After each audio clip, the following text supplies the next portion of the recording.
The AllStar app, the #1 app in the business. UFC, Bellator, One Championship, PFL, and more. Get the app right now. Link in description. You talked about finding happiness, right? And being in the moment and growing as a martial artist and growing as a human being and not focusing on the wins and losses. This is something that you talked about recently, I think ahead of the last fight and after the last fight. What was the impact of focusing on the wins and losses on your career, in the past?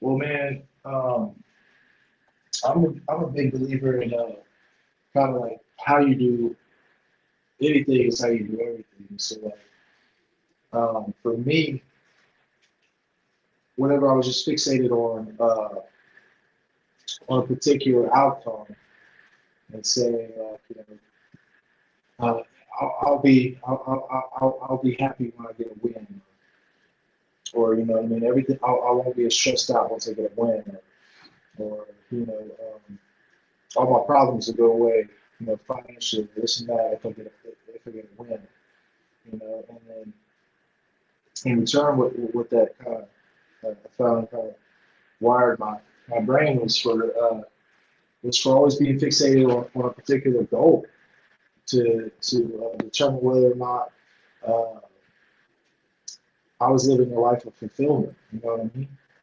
Versus uh, versus being in the present moment and enjoying the process and loving what I do, and not being so fixated on the outcome.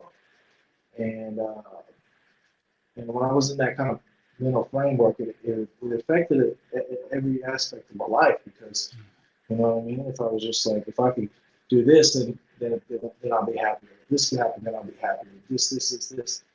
And then once, you get that goal, then what? Then you're just searching for the next thing that's going to give you that fulfillment. And it's not really it's not really a healthy way to live, man. And and for me too, man, I realized that like happiness is like it's such like a fleeting emotion. It's not really like a state of mind, really. It's not. It's just like sadness or whatever, or being upset or pissed off.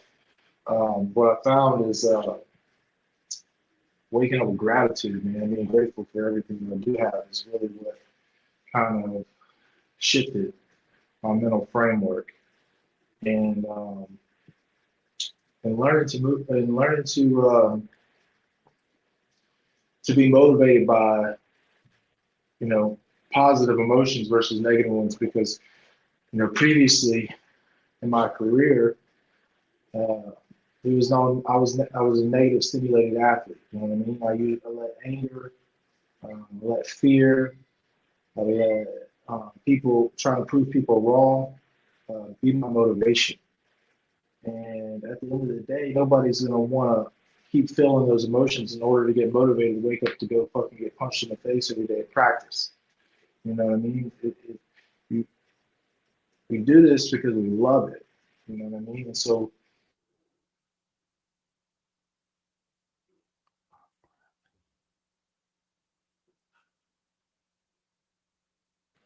a way more powerful emotion. You know what I mean?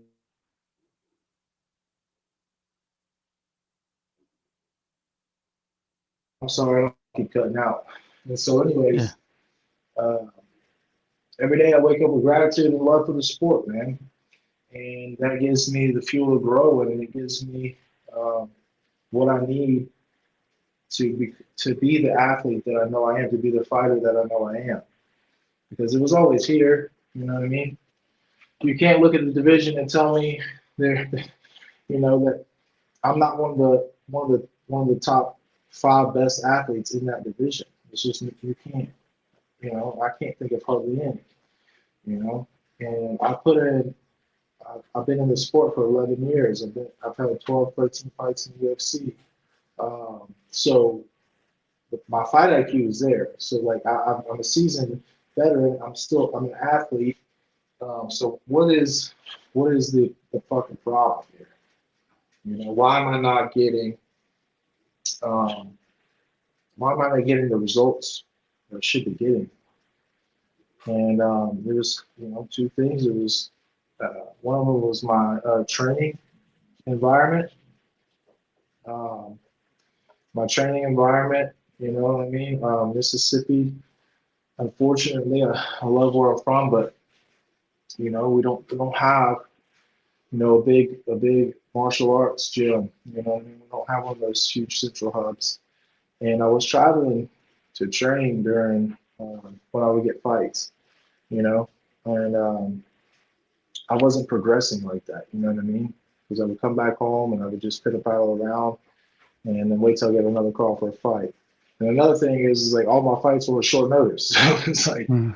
okay, now I'm going to go to a fucking training camp for 3 weeks and go, you know, Yeah. fight a world class fighter. And it just wasn't happening. And so that's why I made the move to Florida permanently. I train here every day, twice a day, you know. And then the other thing was that was adhering my success in the sport was my mental framework, man. It was what was between my ears, and because fighting is it's like 80%, 90% mental, Yeah. and everybody knows that, but who's doing the shit that they need to do in order to make sure this is right up here, you know what I mean? And so that was huge for me. And I don't know, man. It's been a kind of a crazy journey, you know. You have to hit rock bottom a lot of times to be forced to change in a lot of ways and kind of get a different perspective on things. And that's what happened, and it is a blessing, man. And I really feel like I really feel like I'm gonna do some special shit. I really do. And and I don't know. It's just it's different, man. And you know, I tell people it's like, you know, this is kind of where this is where the story changes. You know what I mean?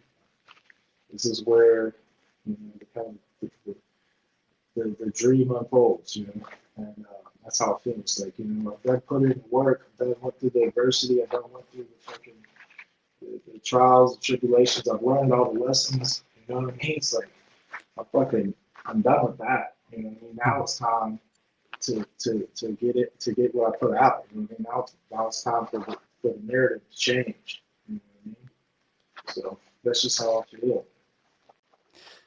Was that something that took some time to shift the mindset, or was it something that like just clicked with you at some certain point, certain moment?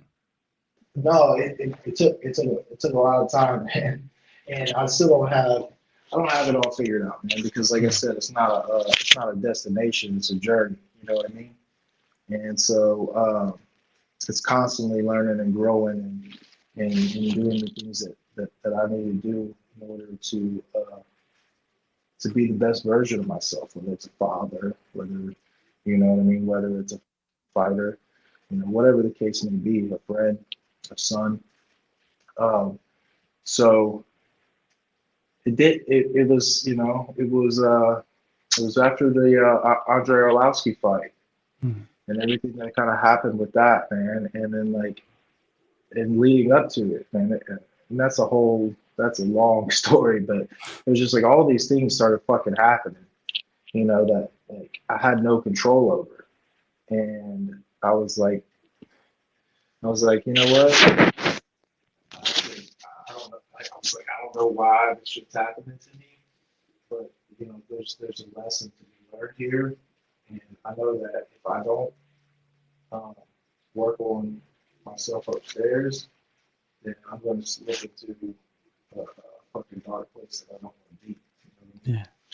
And so, you know, for a year, last year and a half, since that fight, I've really just been kind of like getting my mental framework right and been studying um, things to, to like different modalities, different practices to do that. You know, and living my life that way. I'm figuring it out, man. One of my biggest flaws is I'm not as disciplined as I want to be. Maybe I'm a little too hard on myself in that aspect, but I just want to be the best. So in order to be the best, I got to be.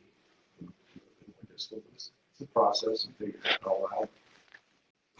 Do you do that on your own, or is there somebody that you go to, or is there a group of people that you talk with? Man, my Alan Welcher, he's been in my corner. He's been my friend for a long time, and we kind of like my group of the group of men that I'm close to. People I consider my brothers. It's like we're all kind of going through this similar transition at the same time. So we've kind of gone this kind of just this. I don't know. We all kind of clicked with us, whether or not it was just we're kind of just going through it all.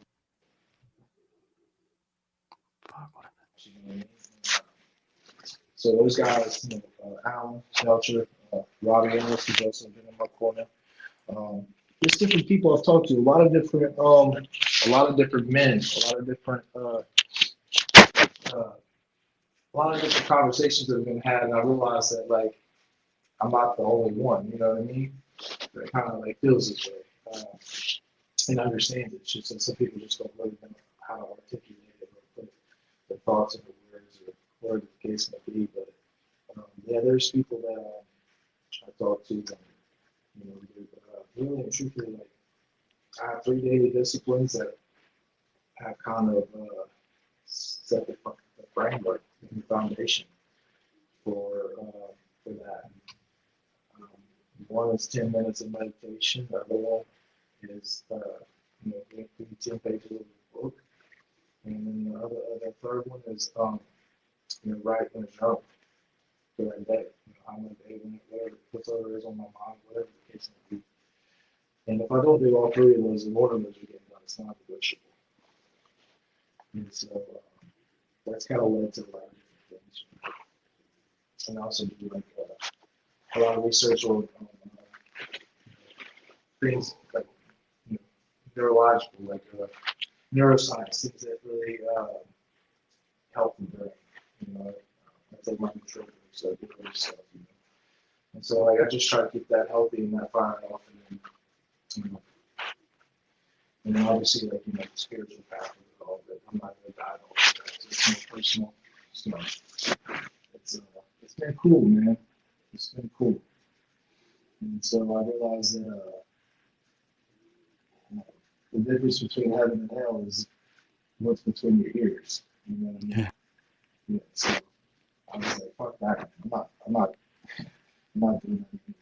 You see that with a lot of you saw what happened. Tyson Fury talks about it. His whole life, he was fixated on one goal. If I could just be, he trained his whole life to be the champ, to beat Klitschko. If I could just beat him, then I'll have it all. And then he got there, and he did it pretty easily. And then he was like, now what? Where's the fulfillment? Where's the joy? Where's the everything? But you know what I mean? And like, so we go through life, fixated on a certain goal, and a certain outcome of that goal. And the whole time we're working towards it, we're not even in the present moment. We're not even enjoying the life that we, the day-to-day life that we have. So it's just I didn't want to be like that, and I was tired of being like that. I was tired of it affecting my life, my personal life, as well as my career. And so but I know what I'm capable of doing, and it's just a matter of getting out of my own fucking head. You got Josh Parisian next, man, in Vegas, November 5th. There's no secret what Parisian's going to do. He's going to want to go in there. He's going to want to trade with you. Big Maynard, he's doing a good job putting these fights together, man. What's the thoughts on this matchup? I love it. I'm so fucking excited. I'm so excited, man. I'm so excited. And I'm trying not to think about the fight too much, you know what I mean? Because meditation teaches, I do like a sports meditation, and especially when I have a fight coming up, and it teaches us to, stay in the present moment. and not really think about, different scenarios in the fight and different, how you, or any kind of sport, how you think it's going to go, how you plan on it going, because, when you get there, if it doesn't, you know what I mean, if it doesn't pan out to what you've been picturing in your fucking head the whole time, and you've been fixated on something in the future, you know what I mean, then your mind's not going to be there present in the fight. You can't flow. And that's the biggest thing, is, man, just tapping into that flow state. And so obviously, yeah, we get a game plan, figure it out, but I'm not going to like keep drawing up scenarios in my head. You know what I mean? When I step into the cage, it's time to shut this motherfucker off. And let the body just move. Yeah, right. Flow. Yeah, that's one thing too. I've been really studying. I'm reading a book right now called The Rise of Superman, and it talks about the flow state and the different type, and how to tap into that, what exactly it is, and everything else behind it, all the science behind it, everything. And so like they found that like athletes, like the human performance, like when their athletes are in their flow state, they perform 500% better than 500%, man. You know what I mean? And it's really all it is it's your brain, it's your conscious mind shutting off, and you're running pretty much off the primal instincts, your amygdala, like the bottom half of your brain. Every sense that you have is heightened. You know what I mean? And everything slows down. Your pupils get quieter. You know what I mean? And you can speak to other athletes about it that have tapped into that, and that's the goal, is training that, and just shut that off. And so like that's where I want to get. That's where I want to be. Just flowing through life. Have you felt that in the cage in the past? Like, I'm pretty sure you have, man. Oh yeah. Every fight I've won, you know what I mean? Pretty much in the UFC, at least the last fight for sure. It's just, yeah, man, it's different. It's just letting go. You know what I mean? Just letting go, not, you know what I mean? Just like not giving a fuck, man. Just letting go, letting everything go. If it don't serve you, if it's holding you back, just let it go. You know what I mean? What people are gonna say, what people are gonna think, the judgments, the wins or the loss. If you win or lose, if you get knocked out, blah blah blah. If he shoots, if he does this, if he does that, or am I gonna get tired? Like, no, it doesn't. None of that matters. Let it go. And whenever I can perform at that level, special things are gonna happen.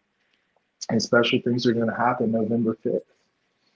And that's not really a thought process. That's just a deep-seated feeling. You know what I mean?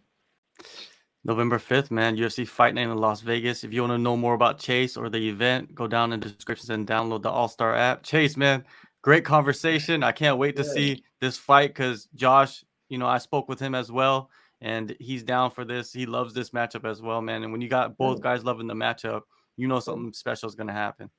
Yeah, I'm ready, man. I'm so fucking ready. I'm so ready.